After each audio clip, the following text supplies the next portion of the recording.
Salut à tous, bienvenue dans cette nouvelle session de Millennials Fortune Education. Josh ici. Et littéralement, aujourd'hui lundi, le 17 juin 2024. Comme vous le savez, chaque lundi, nous faisons une analyse du calendrier économique pour voir quelles sont ces annonces qui nous attendent le long de la semaine. Et juste après, nous transitionnons sur notre MetaTrader pour voir bien évidemment ce qui est en train de se passer. Alors, littéralement, si vous avez été avec nous dans les deux prochaines semaines, je veux dire dans les deux dernières semaines, excusez-moi, euh, vous avez certainement remarqué qu'on a été un tout petit peu absent sur ces sessions. La raison en est que nous sommes en train de faire des changements, OK, sur notre programme de YouTube et nous voulons quasiment instaurer deux sessions, OK. Ça ne sera plus une session, mais on veut instaurer deux sessions et ces sessions seront en live. Une session dans la matinée quand la session de Londres ouvre et une autre session 30 minutes avant la session de New York. OK? Pour bien évidemment mieux vous servir, pour tout le temps vous donner des updates du marché pour que vous soyez en mesure de prendre des bonnes décisions. OK? Alors, si c'est votre toute première fois de nous rejoindre, n'hésitez pas de cliquer dans le coin bas droit de votre écran sur la petite cloche de notification pour tout le temps être notifié à chaque fois que nous avons une nouvelle vidéo en ligne. Et en même temps, n'hésitez pas à nous laisser dans la zone commentaire si vous voudriez bien sûr avoir deux sessions sur YouTube. Question de voir un peu ce que vous allez dire et bien sûr décider comment mieux vous servir. Alors, on va y aller. Sur notre calendrier économique, aujourd'hui, lundi, qu'est-ce que nous avons? Vous allez remarquer qu'en Afrique du Sud, it's a Youth Day, OK? Donc, on ne va pas trop se focaliser sur le rand sud-africain aujourd'hui, OK? Voyons voir ce que nous avons là. Alors, à 11 heures juste, nous avons bien sûr Christine Lagarde qui va tenir un discours, OK? Euh, la zone européenne sera affectée. On va voir et bien sûr ce que sera le résultat de ce discours. Voilà tout pour aujourd'hui lundi. Donc, ça sera une journée plutôt technique. Dans la journée du mardi, ok, demain, on va commencer avec le taux d'intérêt sur le marché australien. Là, ça sera à 7h30, ok, demain à 7h30. À 11h juste, nous avons le CPI month to month dans toute la zone européenne. Très, très important. On va garder ça à l'œil. Economic Sentiment Indicator. On va garder cette annonce également à l'œil, mais c'est pas vraiment grand-chose. OK. À 14h30, nous avons le Retail Sales venant de la zone américaine. OK. Voilà tout pour la journée du mardi. Et le mercredi, qu'est-ce que nous avons le mercredi?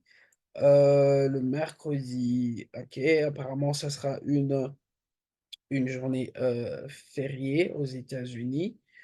Euh, À 8 heures juste, nous avons le PPI, OK. Le PPI sur, je veux dire, dans la zone britannique. Et à la même heure, nous avons le CPI month to month, toujours dans la zone britannique. Très, très important, OK. On peut avoir de la volatilité dessus. Voilà tout pour le mercredi, OK. Pas grand-chose à part l'inflation dans la zone britannique. Le jeudi à 0h45, nous avons le GDP, Gross Domestic Product, OK?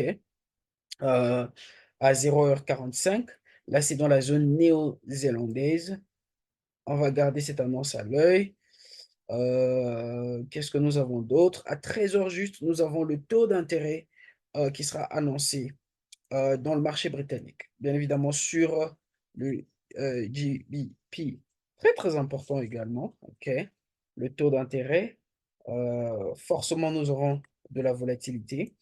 1h30 après, à 14h30, nous avons le Building Permit dans la zone américaine. OK.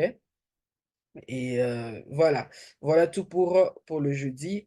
Ensuite, le vendredi, pour finir, nous avons le CPI year to year à 1h30 dans la zone japonaise. OK. À 8h juste, nous avons le Retail Sales month to month. OK. Dans la zone britannique. OK?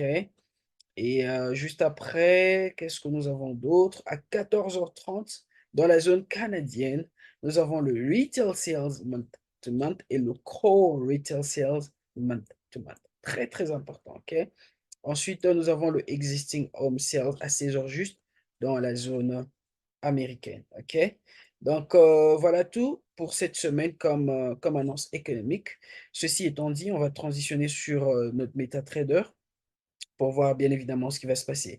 On va commencer avec Euro NZD, OK, comme annonce. On va commencer avec Euro NZD. Ensuite, on va transitionner sur OD NZD. Ensuite, NZD CAD, GBP JPY et le CAD JPY. OK? On va commencer avec Euro NZD. Alors, vous allez remarquer que sur Euro NZD, nous sommes toujours dans cette tendance baissière. OK? Bien évidemment, nous avons un canal baissier là. OK?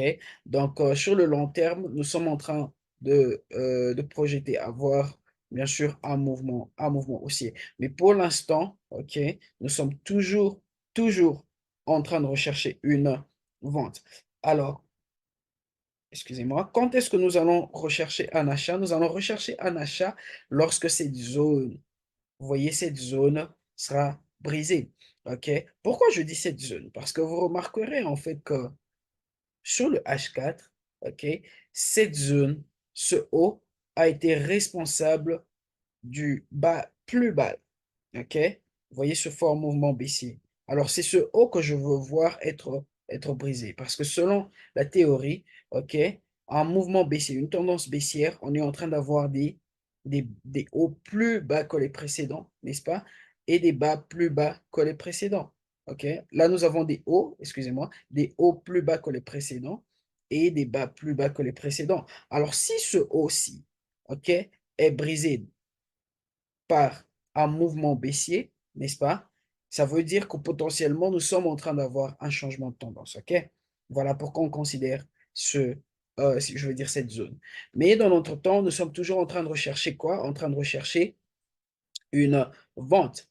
Alors, il se peut que le prix revienne dans cette zone. On va voir le prix revenir dans cette zone, qui est bien sûr notre zone Fibonacci.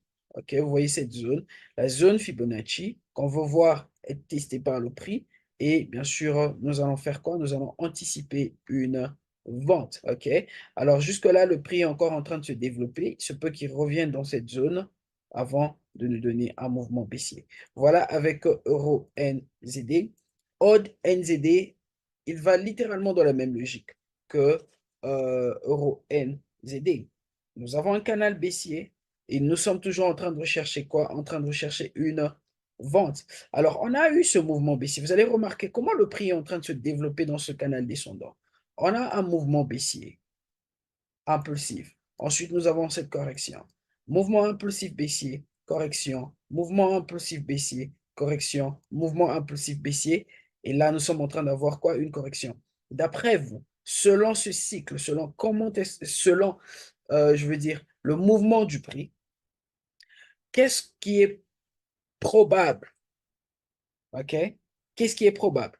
Un mouvement haussier ou un mouvement baissier?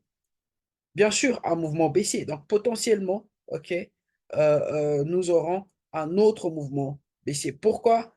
Parce que c'est comme ça que le prix s'est développé dans ce canal descendant-là. Alors, vous allez remarquer que cette correction, elle n'est pas encore finie. On veut voir le prix nous donner un haut, OK, plus haut que ce point-là, n'est-ce pas? Ensuite, nous allons faire quoi? Nous allons anticiper une vente. On est d'accord. Donc, voilà avec Odd NZD. On va garder Odd NZD à l'œil, OK? Ensuite, nous avons NZD-CAD. NZD-CAD, nous sommes en train de rechercher un achat sur NZD-CAD. Pourquoi un achat? Regardez ceci. On a eu notre mouvement impulsif haussier et nous avons eu cette grande correction-là qui nous a donné bien sûr ce fort mouvement haussier.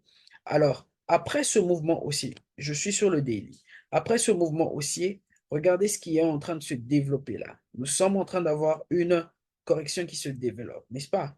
Je vais sur mon H4 et vous allez bien évidemment voir comment est-ce que cette correction est en train de se développer. Alors, vous allez voir que nous sommes en train d'avoir un triangle qui s'expand, n'est-ce pas? Après ce mouvement haussier. Nous avons un triangle qui s'expand après ce mouvement haussier-là. Alors, qu'est-ce qu'on va voir? On va voir le prix nous donner un bas plus bas. On va voir ce prix faire ceci, nous donner un bas là, n'est-ce pas? Pour ensuite anticiper un achat. OK? Donc, nous sommes encore en train de rechercher un achat sur NZD CAD. OK? On va voir le prix nous donner ce mouvement haussier là, n'est-ce pas? Avant, bien sûr, je veux dire, on va voir le prix nous donner ce bas, plus bas que le premier, avant, bien sûr, d'anticiper un achat. OK? Voilà avec NZD-CAD. Et vous allez remarquer en fait que le prix est en train de tester cette zone de support. Quand je vais sur le daily, OK? Quand je vais sur le daily, vous allez voir que c'est une zone de support assez majeure. OK? Vous allez voir comment le prix a rejeté plusieurs fois là. OK? Et même quand on va un peu plus loin, vous allez voir également cette zone. OK? C'est également dans cette zone-là. Donc, potentiellement, on aura un mouvement aussi, n'est-ce pas? Voilà avec NZDK. Pour finir, nous avons GBP, JPY. Très simple, nous avons eu un canal ascendant, comme vous le remarquerez. Canal ascendant, le prix a rejeté le haut de la structure. Et regardez, nous sommes en train d'obtenir une correction qui est en train de se développer jusque sur cette zone de résistance. OK? Et bien évidemment, nous sommes en train d'attendre une vente littéralement. Alors, on va voir le prix nous donner un haut. On va voir ce mouvement-là aller plus haut, n'est-ce pas? Aller plus haut et nous allons anticiper une vente. Donc, voilà tout pour aujourd'hui. Gardons ces paires à l'œil. Je nous donne rendez-vous encore une fois demain. Souvenez-vous que nous sommes en train de faire des petits changements. On veut avoir 2 sessions, une dans la matinée et une dans les après-midi. OK? Dépendant de la faisabilité des choses, OK? Donc, pour l'instant, on est encore à une session, mais sur le long terme, on va en faire deux. Que Dieu nous bénisse. Je nous donne rendez-vous encore une fois demain à la même heure.